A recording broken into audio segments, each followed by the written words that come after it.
約翰福音15第5節，愛樹嘅葡萄樹，呢度係卡。講一夾一啲係個卡。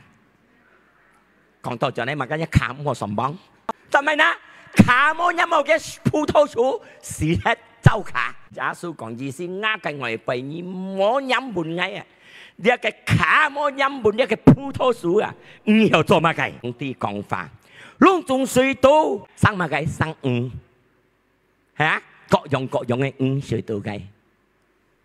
上帝講啲奶要了，窿中呢個樹啊，都係咪草啊，都係咪搭嗰個樹，三萬行嘅，三行嘅，三萬三人行。奶到爆啊！各樣水道嘅啲，真係真。นัก行嚟，冇變嘅水道，變乜嘅？地睇變新添。樹蹦出嚟，冇變嘅飲奶，時睇變火輝嚟燒。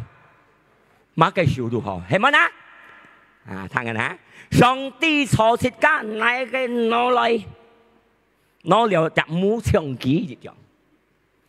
mỗi hai cái hôn hạ hi, dia cái này biến sang, biến yêu chặt lên cái tụ.